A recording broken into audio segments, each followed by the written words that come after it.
Bonjour à tous. Bonjour tout le monde. Nous sommes heureux de vous retrouver pour une nouvelle vidéo.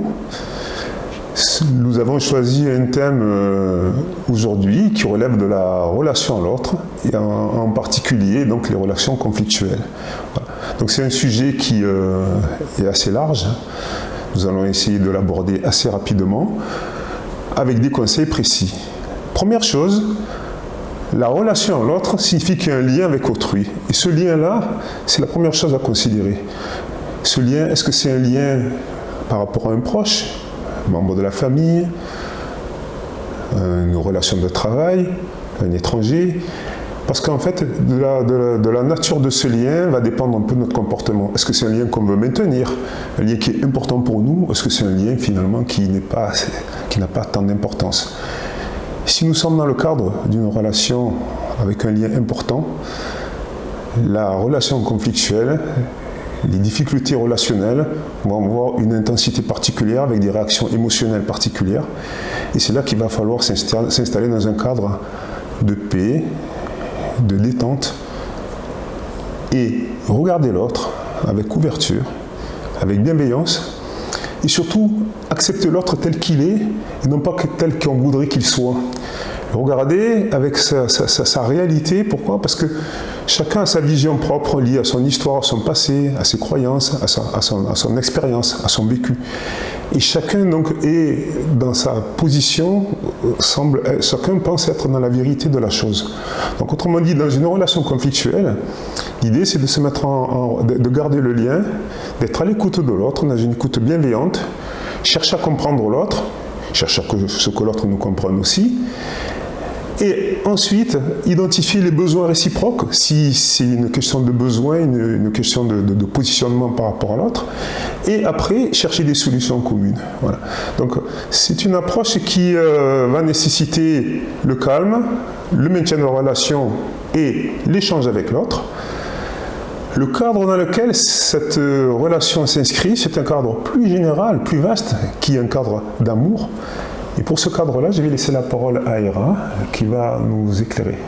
Donc, dès lors qu'on rentre en contact avec l'autre, dès lors qu'on est en lien avec l'autre, il y a un lien conscient et un lien inconscient qui se met en place. Il y a de la vibration parce que nous sommes nous-mêmes des vibrations et tout ce qui existe est vibration. Quand on prend conscience de cette vibration d'amour qu'on a et que l'essence de la vie même est vibration d'amour, quand on se laisse porter par la vibration d'amour, on peut reconsidérer le tout avec un lien d'amour. Premièrement, c'est plus facile de reconsidérer ses enfants, ses parents, ses proches avec cette vibration d'amour parce qu'on en a conscience qu'on les aime. Et quand on met ce cadre d'amour en priorité dans nos liens, on se rend compte que déjà, il n'y a pas de tension. Et combien même il y a des tensions, ces tensions-là, elles se dissipent pour laisser place à la largeur et à l'acceptation aussi de la différence.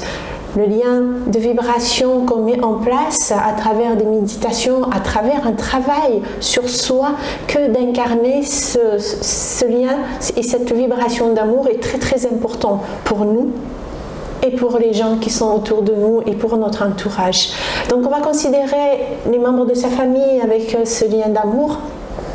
Mais pourquoi pas aussi considérer tout le monde avec ce lien d'amour? Et pourquoi ne pas considérer le passant, le voisin, le patron et la collègue de travail avec ce lien d'amour? Je ne dis pas que l'autre il va changer. Si l'autre il a un tel comportement ou un tel comportement, il ne va pas forcément changer du jour au lendemain.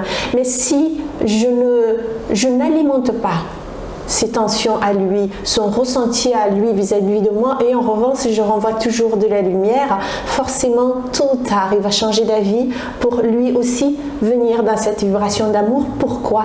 Parce que lui, tout comme moi, on est porté par la vibration de la vie, on est porté par la vibration de la vie qui est elle-même une vibration d'amour. Je rappelle donc que ce soit dans l'atmosphère, que ce soit au plus profond de nos cœurs, on trouve ce que j'appelle l'état des grâces. L'état des grâces, c'est quoi? C'est une vibration d'amour, de paix, de joie, de bonté, de bienveillance. Cette atmosphère d'amour, de paix, de joie est et dans l'atmosphère, mais elle est aussi dans mon cœur. Et libre à moi d'y aller la chercher, de l'exploiter, de lui donner toute la place nécessaire en moi, dans mon conscient, dans mon inconscient et absolument sur tous les plans pour être à l'œuvre pour l'amour, à travers l'amour. Donc pour moi, il n'y a pas d'autre solution dans la communication mis à part l'amour. Considérer l'autre avec amour, et ce sont des portes ouvertes à tout, au possible. Ça ne veut pas dire que je vais travestir l'autre, ça ne veut pas dire que je vais forcer l'autre, mais ça veut dire quoi? Ça veut dire que j'accepte l'autre dans sa différence, mais en revanche, quoi qu'il me donne comme réponse, moi je suis dans la paix, je suis dans l'amour. Parce que quand je donne de l'amour à l'autre, avant de le lui donner, j'ai appelé moi-même l'amour. La vibration de l'état de grâce, je l'ai appelé moi-même, et en l'appelant, je me suis nourrie moi-même d'abord. Donc quand j'appelle l'amour et quand j'appelle l'état de grâce pour avoir le lien avec l'autre, je ne le fais pas forcément pour l'autre, je le fais d'abord et avant tout pour moi. Et en le faisant pour moi, mon entourage peut en profiter, ma vie s'apaise, mes tensions s'apaise, mes idées s'éclaircissent et ça laisse la porte ouverte au bien-être et à la sérénité. J'ai envie de vous dire, ne réfléchissez pas avec la tête, réfléchissez avec le cœur, c'est tellement plus puissant. Je vous aime et à très vite. Voilà, merci beaucoup.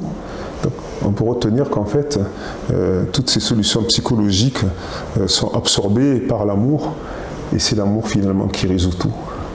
L'amour triomphe. À bientôt. À très vite. Au revoir.